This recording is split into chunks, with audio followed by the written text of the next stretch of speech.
أغرب 7 معجزات في خلق البعوضة وما فوقها، هتخليك تعرف الكائن اللي ربنا تحدى بيه البشر وذكره في أطول سورة في القرآن. رقم 7، راس البعوضة اللي انت بتشوفها دي ما فيهاش 100 عين زي ما ناس كتير فاكرة، دي فيها 2 عين مركبتين، وكل عين مكونة من مئات العدسات الصغيرة مرتبة بشكل هندسي علشان تشوف في كل الاتجاهات. والبعوضة ربنا وهبها مستقبلات حرارية متطورة جدا، هي مش بتشوف شكلك، هي بتشوف حرارة جسمك، يعني لو الدنيا ضلمة كحل هي شايفاك. وكمان البعوضة عندها قدرة غريبة جدا، إنها بتحس بنفس الإنسان من على بعد 30 متر، هي بتقدر تلقط غاز ثاني أكسيد الكربون اللي بنطلعه في الزفير، وده اللي بيخليها تحدد مكانك بالظبط حتى لو أنت مستخبي تحت اللحاف. مش بس كده، دي البعوضة عندها 3 قلوب، قلب مركزي وقلب لكل جناح، علشان يضخوا الدم بسرعة خرافية تخليها تطير وتناور في ثانية. سبحان الله. رقم 6، ذكر البعوض كيوت جدا، بيتغذى على رحيق الأزهار بس وملوش دعوة بالبشر، أما اللي بتنكد عليك وتقرصك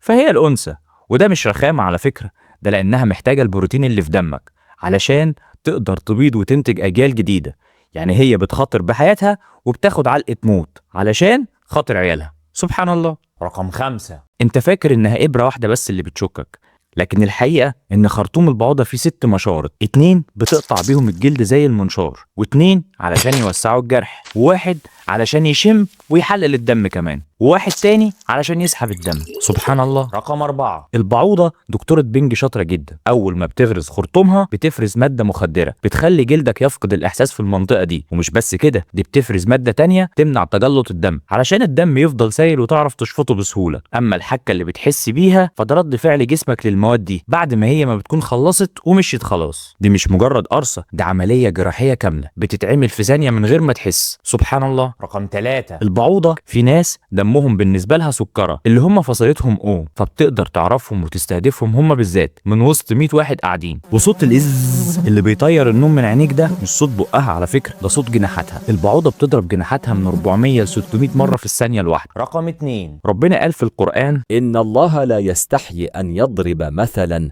ما بعوضة فما فوقها. العلماء لما كبروا صورة البعوضة بآلاف المرات تحت المجهر الإلكتروني اكتشفوا مفاجأة مذهلة، في حشرة صغيرة جدا طفيليات بتعيش فوق ظهر البعوضة وبتتغذى عليها كمان، يعني البعوضة نفسها اللي احنا بنستصغرها شايلة فوقيها عالم تاني. سبحان الله، إعجاز قرآني مذهل من 1400 سنة. وأخيرا رقم 1، لما ربنا ضرب المثل بالبعوضة كان علشان يكسر غرور الإنسان، ربنا تحدى الكفار وكل البشر إنهم يعملوا ولو جناح بعوضة، وطبعا فشلوا. البعوضة دي رغم إنها صغيرة قتلت ملوك وجبابرة عبر التاريخ زي النمرود، وكأن ربنا بيقول لنا إن القوة مش بالحجم إنما بالصنعة. قول لي بقى اسم السورة ورقم الآية اللي ذكرت فيها البعوضة، وفي النهاية صلوا على الحبيب.